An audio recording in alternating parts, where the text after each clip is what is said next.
तो hello guys, मैं दीपक विश्वकर्मा आपके सामने एक बार फिर मोटिवेशन वीडियो लेकर आ गया हूँ। तो उम्मीद करता हूँ कि पिछली 2-3 वीडियो जो कि आपको अच्छी लगी होगी। तो आज के आपने थंबनेल में देखा होगा कि अपॉर्चुनिटीज को हम कैसे यूज करें, उसका मिसयूज नहीं करें। अगर हम ये ना बात करें कि हम व्यक्ति को अपॉर्चुनिटी मिल रही हो तो वो ये बोले कि मैं अभी नहीं लेते हुए इसको बाद में लूंगा। अगर आपको अपॉर्चुनिटी मिल रही है तो उसे अभी ले लीजिए, हो सकता है बाद में आपको ना मिले। आज इसी बात का मैं क्लेरिफिकेशन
काफ़ी बड़ा होता है और बहुत ही स्पीड से आता है।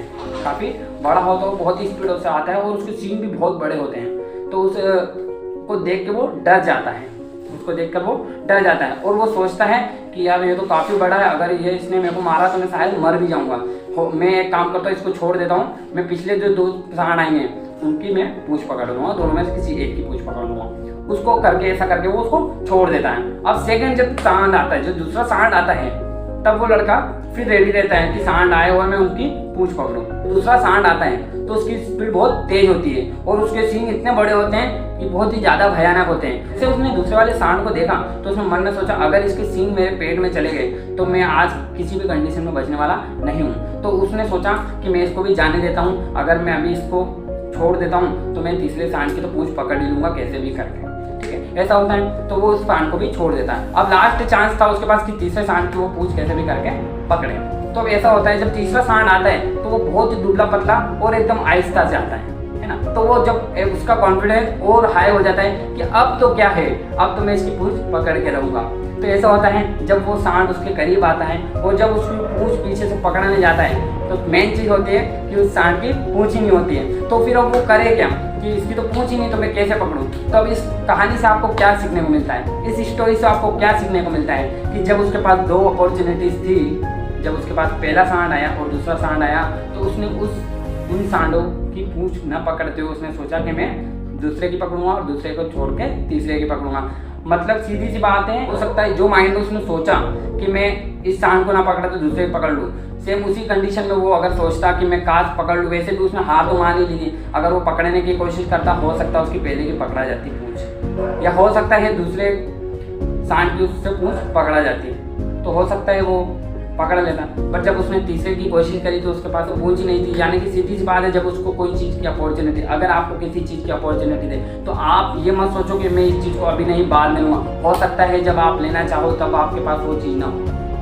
जैसे कि मैंने आपको इसी स्टोरी से बताया है कि जैसे कि जब उसने सोचा कि मैं पहले सांड की ना करते हुए दूसरे की पकड़ूंगा, जब उसने वो देखा कि दूसरा भी बहुत काफ़ी बड़ा था और भयानक था तो उसने दूसरे की ना तीसरे की सोचा। पर जब उसने सोचा कि मैं तीसरे की फाइनली पकड़ लूँगा, पर आपने देखा कि उसकी पूंछ ही नहीं थी, तीसरे की पूंछ ही नहीं थी। तो सेम इसी कंडीशन में अगर आपको किसी चीज़ की अपॉर्चुनिटी कोई इंसान दे रहा है तो आप उस अपॉर्चुनिटी को लो और उसका यूज़ करो, ना कि उसका मिसयूज़ करो। मैं यही बताना चाहता हूँ कि कोई भी अपॉर्चुनिटी देता है तो उसको आपको लेना चाहिए। तो थैंक यू सो मच। अगर आपको मेरी ये वीडियो अच्छी लगी हो तो लाइक कीजिए एंड चैनल को सब्सक्राइब कीजिए एंड बेल आइकन को क्लिक कीजिए ताकि मेरी हर एक वीडियो की नोटिफिकेशन आप तक पहुँचे।